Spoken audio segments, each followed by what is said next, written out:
October 14, 1943, 8:32 in the morning, 26,000 feet above the German city of Schweinfurt. The sky is a pale frozen blue. Thin clouds drift lazily over Bavaria.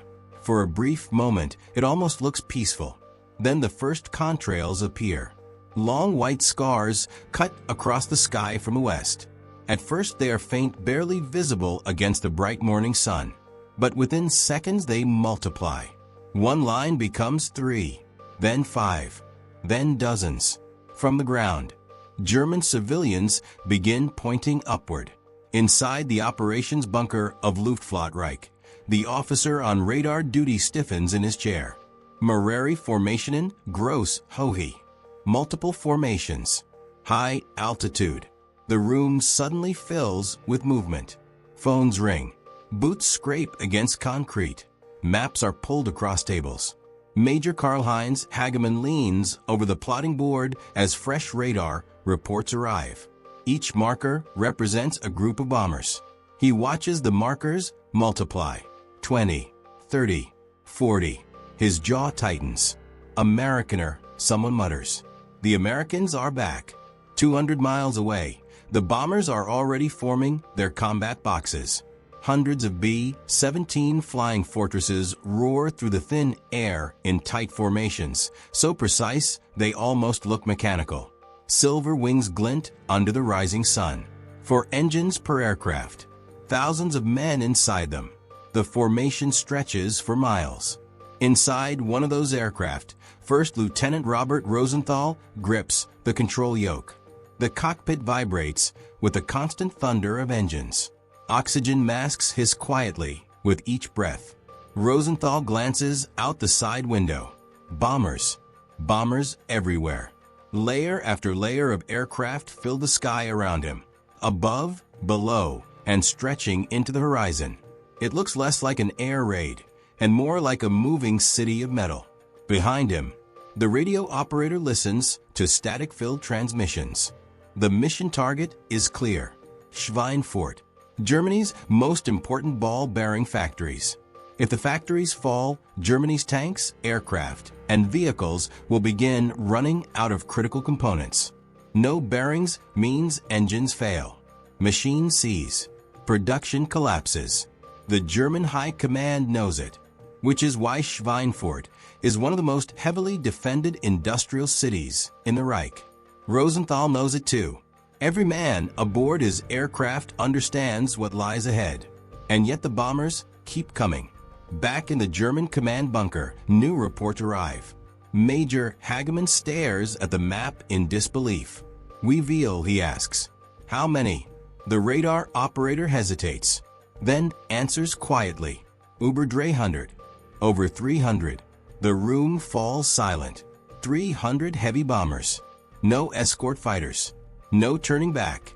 Just a massive American formation flying directly toward the heart of Germany. General Adolf Galland, inspector of German fighter forces, is already receiving the same reports elsewhere. He studies the situation grimly. American bombers have been appearing over Germany for months now. But this is something different. Larger formations, deeper penetration, more frequent attacks. And the most troubling part? They keep coming back. Air raid sirens begin wailing across Schweinfurt. Factory workers look up from their machines. Some sigh, others curse under their breath. The sirens have become almost routine. Bombers come, bombs fall. Factories repair the damage, and production continues. But today feels different. Outside, anti-aircraft batteries swivel toward the sky. Hundreds of 88mm Flak guns stand ready around the city. Crews load shells with mechanical precision.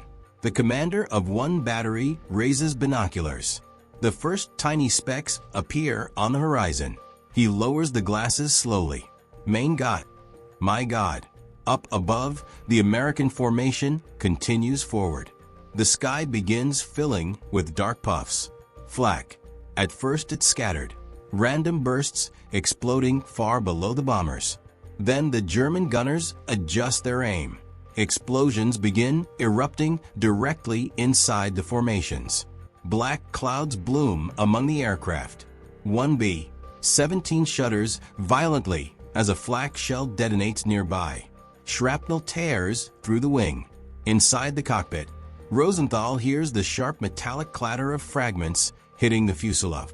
The bomber lurches, but keeps flying. Around him, hundreds of other aircraft maintain formation. The Germans throw everything they have at them. Flak guns thunder across the countryside. Explosions multiply until the sky looks like it's boiling. And still the bombers continue. Then the fighters arrive. From above and behind the formations, Messerschmitt Bf 109s and Focke-Wulf FW 190s dive toward the bombers. German pilots know the tactic well. Without escort fighters, American bombers are vulnerable.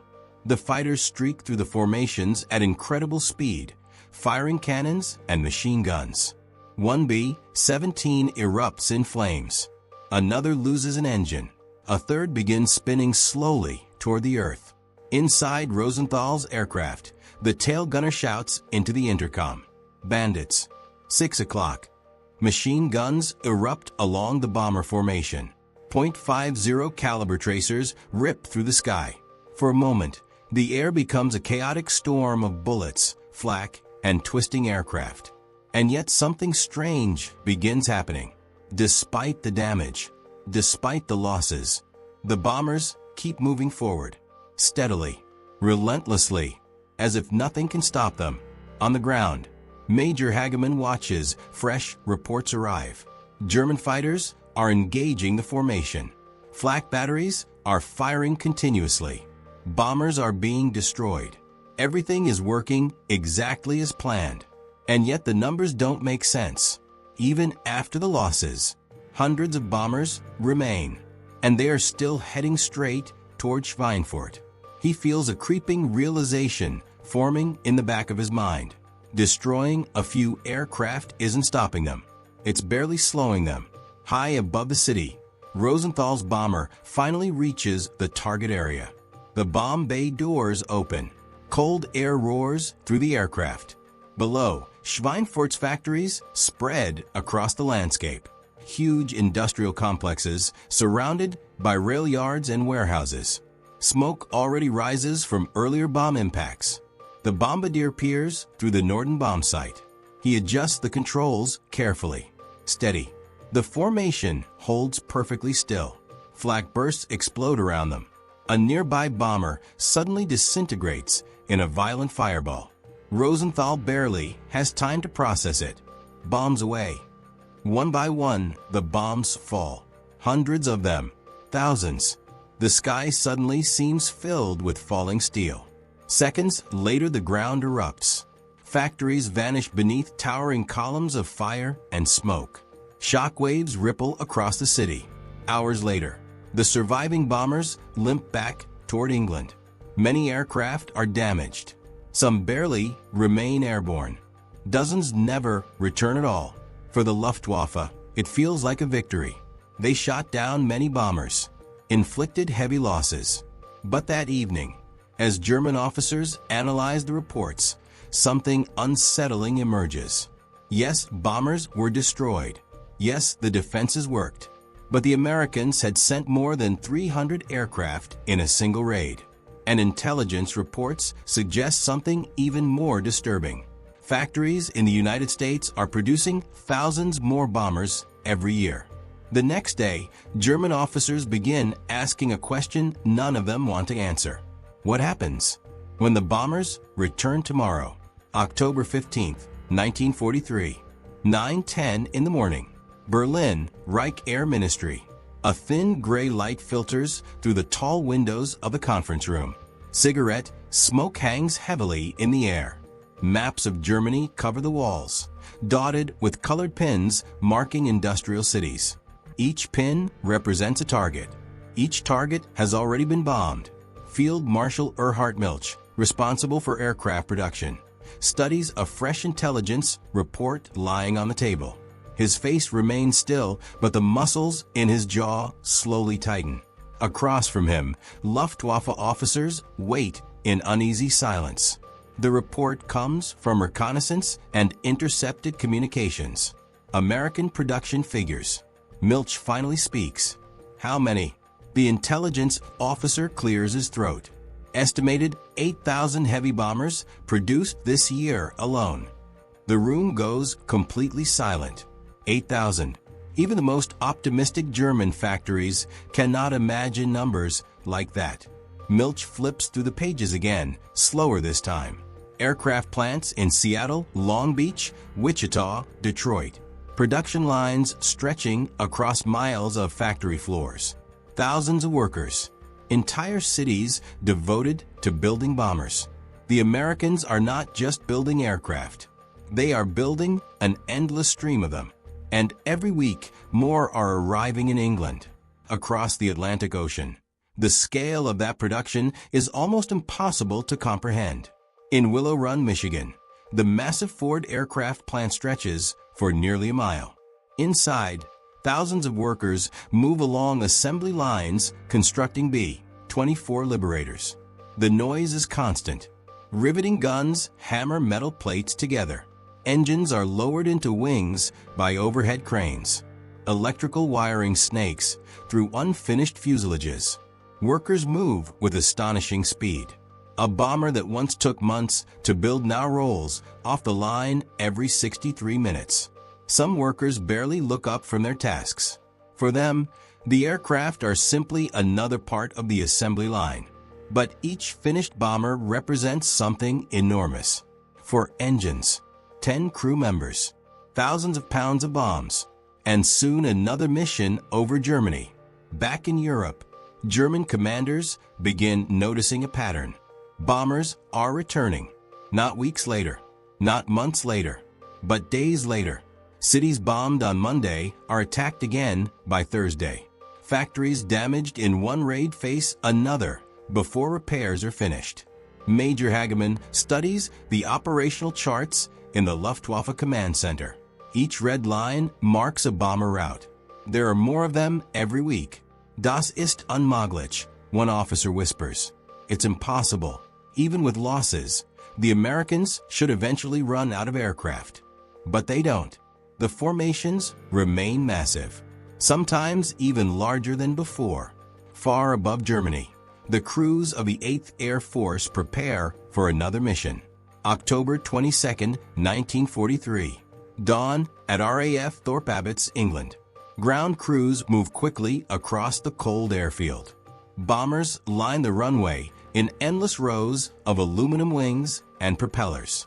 Some aircraft still carry visible scars from earlier missions, patched bullet holes, fresh metal panels where flak fragments tore through the fuselage. Yet every bomber has been repaired. Every aircraft is ready to fly again. Crewmen climb aboard with quiet determination. For them, the war is measured in missions. 25 missions. That number means survival. Complete 25 combat sorties, and a bomber crew can go home. But many never reach that number, and everyone knows it. Inside the briefing hall, dozens of airmen sit shoulder to shoulder. Maps hang behind a curtain at the front of the room. A colonel steps forward. The curtain slides open. A red string stretches across the map of Europe. From England, deep into Germany. Murmurs ripple through the room. Today's target is Bremen, another heavily defended industrial center. Rosenthal sits quietly among the crews, studying the route. Flak zones, fighter bases, danger everywhere. But what strikes him most isn't the danger. It's the frequency. They bombed Germany just days ago. Now they are going back again. And tomorrow, another mission will already be planned. At noon, the bombers begin taking off. One after another, propellers howl as massive aircraft lumber down the runway and climb slowly into the sky. Soon the formation gathers over England. Hundreds of aircraft assembling like a giant mechanical flock. From the ground, British civilians watch the spectacle. Endless bombers filling the sky. They know where those aircraft are going. Germany. And the Germans know it too. In northern Germany, Radar stations detect the approaching formations hours later. Operators exchange nervous glances. Gross formation, sehr gross. Very large formation. The warning spreads quickly through the defense network. Fighter bases scramble aircraft. Flak batteries prepare once again. But something has begun to change inside the German command structure. At first, the air defenses felt confident. Shoot down enough bombers and the Americans will stop coming. Now that confidence is fading because the bombers never stop. As the formation approaches Bremen, German fighters attack with ruthless determination. FW-190s streak through the bomber formations, firing heavy cannons. AB-17 explodes in midair. Another aircraft loses 2 engines. Yet still the bombers hold formation. Tight, disciplined, relentless. Inside the defensive gun turrets, American gunners fire bursts of .50 caliber machine gun rounds. Tracers arc through the sky like glowing ropes. German fighters break away under the intense defensive fire. Some never return. On the ground, Bremen's factories disappear beneath waves of explosions. Steel plants, shipyards, submarine construction facilities, all of them burning. The damage is enormous. But for German commanders, the destruction itself is no longer the most frightening part. What truly terrifies them is the pattern. Bombers arrive. Bombers are shot down. Bombers return anyway, over and over again, like a storm that never ends. Weeks pass. The raids grow larger, longer, more frequent. German fighter pilots are exhausted. Aircraft are worn down. Fuel supplies are shrinking. But the American formations seem endless. Each time German defenses destroy a bomber, another one appears. Then another. Then another. One evening in late 1943, General Adolf Galland studies the latest. The numbers are undeniable.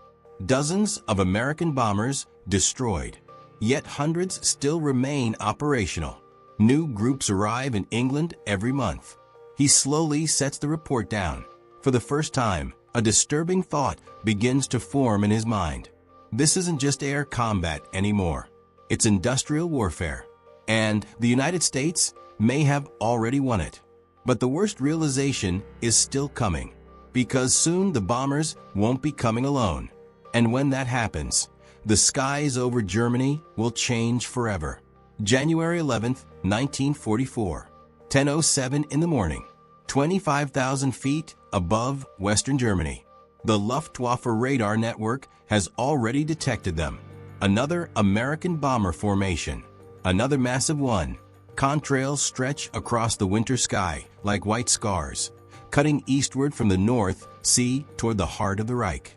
Hundreds of B-17 flying fortresses and B-24 Liberators move in disciplined formations, their aluminum wings reflecting the cold sunlight.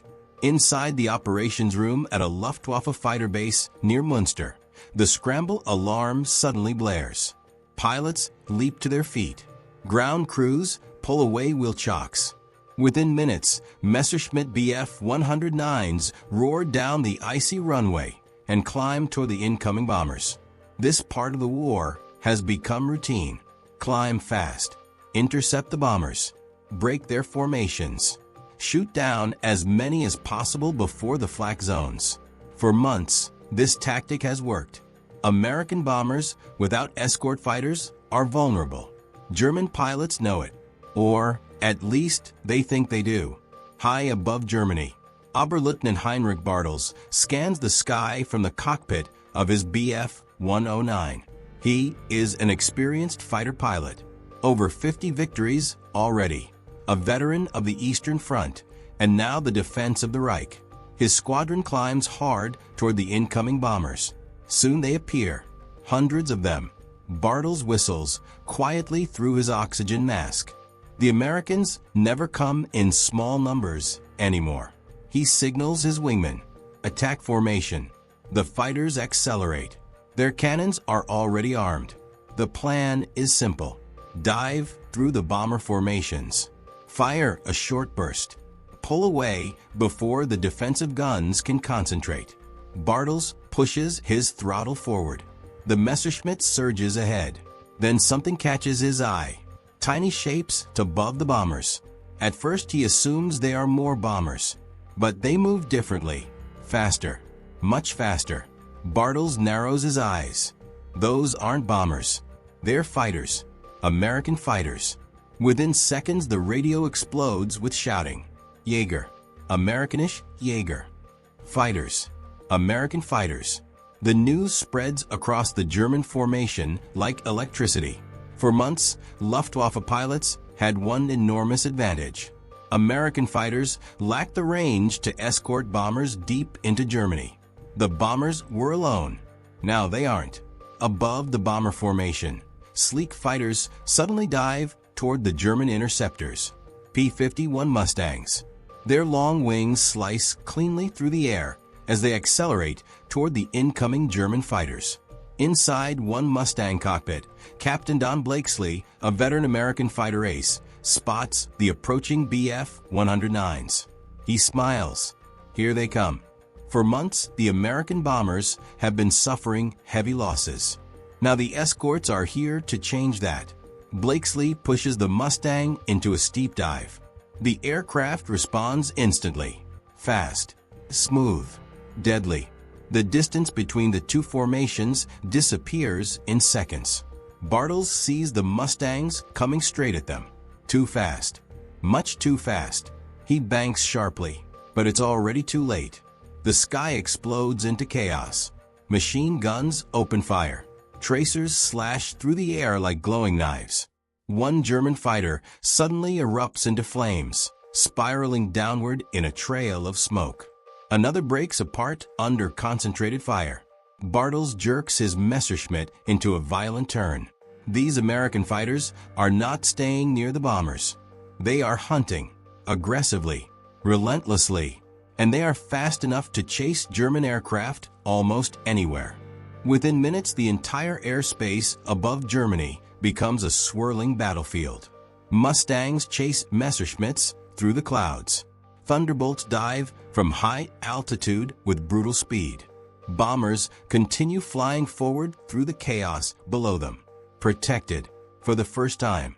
German pilots, who once attacked bombers, freely now find themselves fighting desperately just to survive. Bartels watches a Mustang streak past his cockpit, firing. The rounds miss him by inches. He pulls hard into a defensive maneuver. Something has changed in the air war. Dramatically, below the air battle, the bombers continue toward their targets. Flak guns open fire again. But something feels different now. The fighter attacks are weaker, disorganized, interrupted constantly by American escort fighters. Inside the bomber formations, the crews begin noticing it too. Fewer German fighters are reaching them, and those that do rarely stay long. On the ground in Berlin, Luftwaffe Command receives the first combat reports. They read the messages carefully. American bombers escorted deep into Germany. Long-range fighters, high performance, aggressive tactics. General Adolf Galland studies the situation grimly. He understands immediately what this means. For years, the Luftwaffe could intercept bombers with relative freedom. Now, the bombers have protection, and not just limited protection. Fighters capable of escorting them all the way across Germany. The next weeks confirm the nightmare. Bombers arrive again, and again, and again. Every raid now includes large numbers of escort fighters. The Luftwaffe begins suffering heavy losses. Experienced German pilots are shot down faster than they can be replaced. Fuel shortages grow worse. Training programs shorten. New pilots arrive with fewer flight hours and less combat experience. Against them stand thousands of American aircraft. Pilots trained in massive numbers. Flying machines built by an industrial system Germany simply cannot match. One evening, Galland gathers several senior officers. They review the numbers quietly. German aircraft losses are rising sharply. American bomber losses are falling. And every week, more bombers arrive in England. More fighters, more pilots. The sky over Germany is slowly filling with enemies. Gallant leans back in his chair. He knows the truth now. The Luftwaffe is no longer fighting isolated raids. They are fighting an endless machine, an air force powered by an entire continent's industry. And it is only getting stronger. But the worst damage isn't happening in the sky. It's happening on the ground. Because with fighter escorts protecting them, the bombers can now strike every industrial center in Germany. Oil refineries, aircraft factories, rail networks, fuel plants. One by one, they will all become targets. And once the oil stops flowing, even the strongest air force cannot keep flying. May 12, 1944, 11:42 in the morning, 23,000 feet above Luna, Germany. Below the bomber formation, the landscape looks strangely calm. Fields stretch across the countryside. Small villages sit quietly between rivers and rail lines. From this altitude, it almost looks peaceful, like nothing below has anything to do with war. But at the center of that landscape sits something far more important than any battlefield. The Luna synthetic fuel plant. Miles of pipes, towers, tanks, and processing buildings form a dense industrial labyrinth. Smokestacks rise hundreds of feet into the air. Rail cars loaded with coal snake into the complex from every direction. For Germany, this place is priceless. Without oil fields of its own, the Reich depends on synthetic fuel plants like Luna to keep its war machine running. The fuel produced here powers Luftwaffe fighters, panzer divisions, and thousands of military trucks across Europe. Destroy Luna, and the engines of war begin to choke. Inside the lead B-17 flying fortress, the bombardier peers through the Norden bomb sight. He adjusts the crosshairs carefully. The refinery fills the view. Pipes, tanks, towers, all laid out like a mechanical city. Behind him, the aircraft vibrates steadily as four Wright Cyclone engines push it through the thin air. The bombardier speaks calmly. Bomb run. The entire bomber formation tightens. Pilots hold their aircraft perfectly steady. This is the most dangerous moment of the mission. The bombers must fly straight, predictable, easy targets. On the ground, the German flak batteries are already firing. The sky fills instantly with black explosions. 88mm shells burst among the bombers, scattering deadly steel fragments through the formations. 1B-24 suddenly jerks sideways. A wing tears open under the blast. The aircraft rolls violently before disappearing into a cloud of smoke. Another bomber loses an engine, yet somehow the formation holds. The bombers continue straight toward the target. Steady, unmoving, almost stubborn. Inside the Luftwaffe command center, officers watch the raid reports arrive. General Adolf Galland reads the target name carefully. Luna. His stomach sinks. This is not just another factory. It is one of Germany's most critical fuel sources. If the Americans are targeting oil now, everything changes. Back in the sky, the bombardier calls out the final command. Bombs away. One by one, the bomb bays open across the entire formation. Hundreds of bombs drop toward the refinery. They fall silently for several seconds. Then the world below erupts. Massive explosions ripple through the refinery complex. Storage tanks burst apart like giant metal drums. Towers collapse in slow motion. Fire spreads through the maze of pipes and fuel lines. Within minutes, enormous columns of black smoke begin rising thousands of feet into the air. From above, it looks like the earth itself is burning. Across Germany, similar scenes unfold week after week. Merseburg, Politz, Blechhammer. Every major synthetic fuel plant becomes a target. Bombers return again and again. Factories repair damage. Bombers return again. Repairs begin again.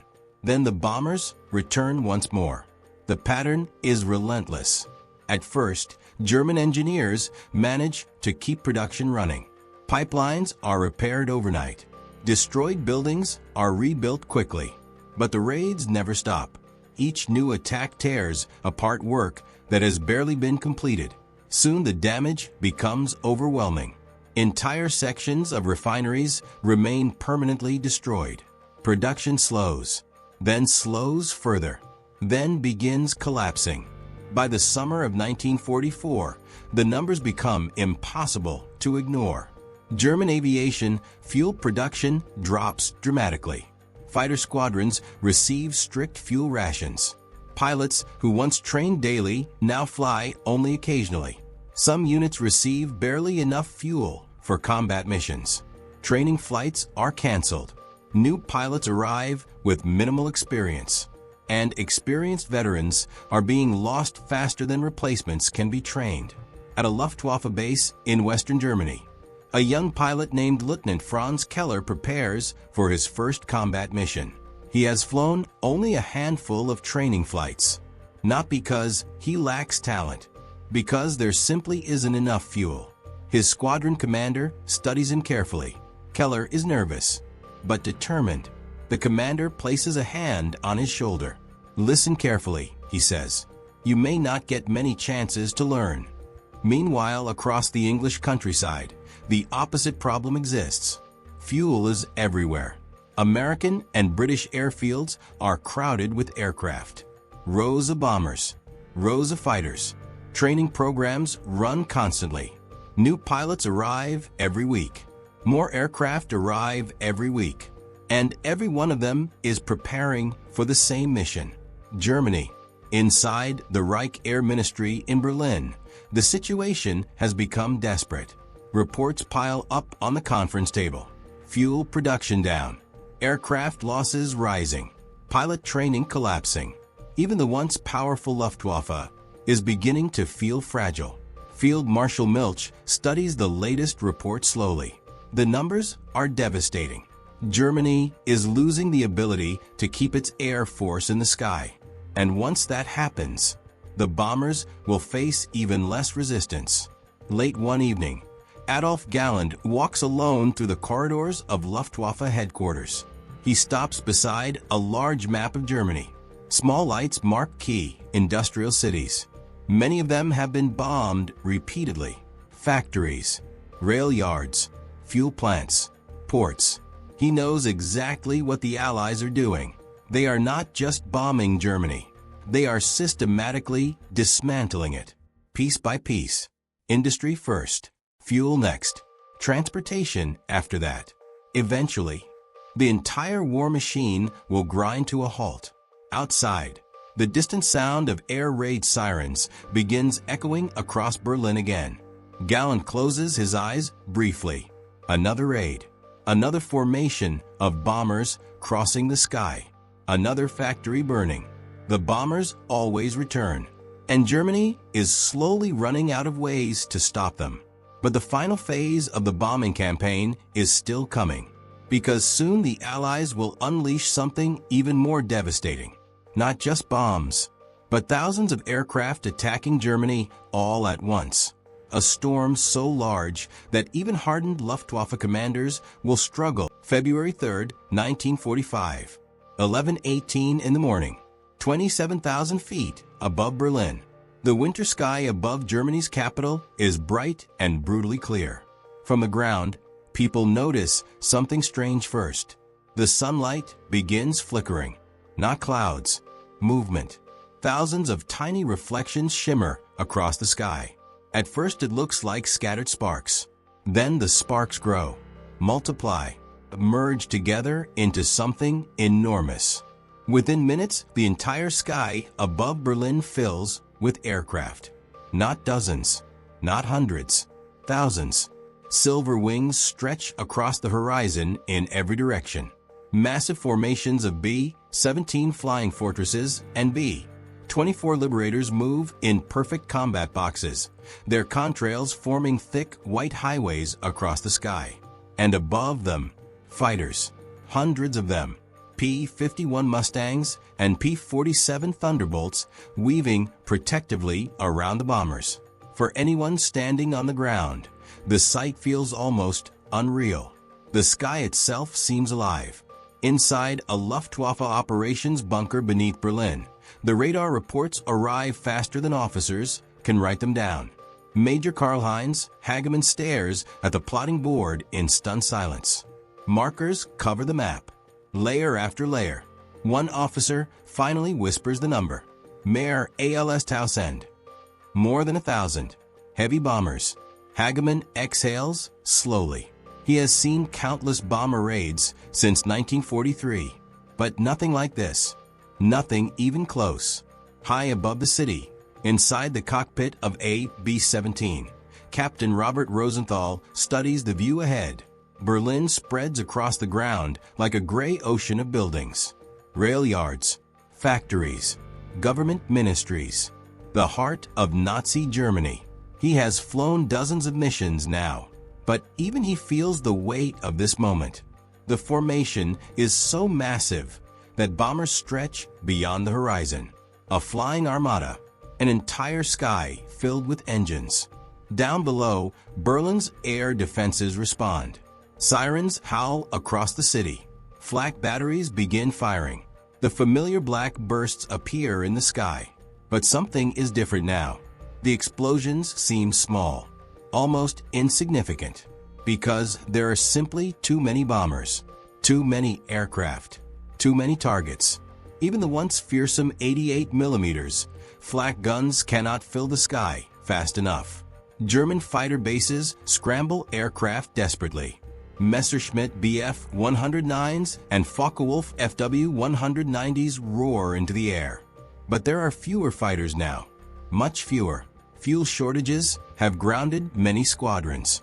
Experienced pilots are gone. New pilots have little combat training. And waiting for them above the bombers are hundreds of American fighters. One young German pilot climbs toward the bomber formation, his hands tight on the controls. Lieutenant Franz Keller, his first combat mission. His Bf-109 climbs through the thin winter clouds until the formation finally comes into view. His breath catches. He has never seen anything like it. The bombers fill the sky, not just ahead, above, below, everywhere, and weaving among them, Mustangs, dozens of them, hunting, waiting. Keller pushes forward anyway. Orders are orders. He dives toward the bombers. His cannons open fire. Tracers streak toward AB-17 in the outer formation. But before he can fire again, a Mustang flashes past his cockpit. The American fighter turns sharply. Machine guns erupt. Keller jerks the control stick violently. Rounds rip past his wing. The Mustang stays with him. Faster, more powerful. He barely escapes by diving toward the clouds below. His heart pounds inside the cockpit. This is not a battle anymore. It's survival. Meanwhile, the bombers continue forward. Steady. Unstoppable. Inside Rosenthal's aircraft, the bombardier adjusts the bomb sight carefully. Berlin fills the crosshairs. Government buildings. Rail hubs. Aircraft factories. The final pieces of Germany's war industry. Bomb run. The formation straightens. Bomb bay doors begin opening across hundreds of aircraft. Cold wind roars through the fuselages. The moment arrives. Bombs away. Thousands of bombs fall toward Berlin. They descend silently at first. Then the ground erupts. Explosions ripple across the city in massive waves. Entire blocks vanish beneath fire and smoke. Rail yards ignite. Factories collapse. Shockwaves roll through the streets. The capital of the Reich is burning. Back in the Luftwaffe bunker, officers listen to the incoming damage reports. They do not speak. They simply listen. Factory destroyed. Rail line destroyed. Fuel depot destroyed. The list grows longer and longer.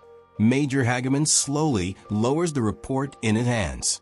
For 2 years, they have fought the bomber offensive. Shot down thousands of aircraft, killed thousands of airmen, but the bombers never stop coming, because for every bomber destroyed, another one was already on the way. Later that evening, Adolf Galland studies the final report of the raid. More than 1,000 bombers, hundreds of escort fighters, massive destruction across Berlin. He leans back in his chair. The realization is quiet, but absolute. Germany did not lose the air war because of one battle or one mistake. They lost it because the enemy could build aircraft faster than they could destroy them. Factories across the Atlantic kept producing bombers day and night. Pilots kept arriving, fuel kept flowing, and the sky above Germany slowly filled with enemies. Day after day, raid after raid, until resistance itself became impossible. Weeks later, Allied ground forces begin crossing the Rhine River. German armies struggle to move supplies. Rail lines are shattered. Fuel is scarce. Factories lie in ruins. The endless bombing campaign has done its work. The war machine that once conquered Europe is finally collapsing. And far above the battlefields, the bombers still fly. Because the sky war over Germany never truly stopped until the very end. Yendi.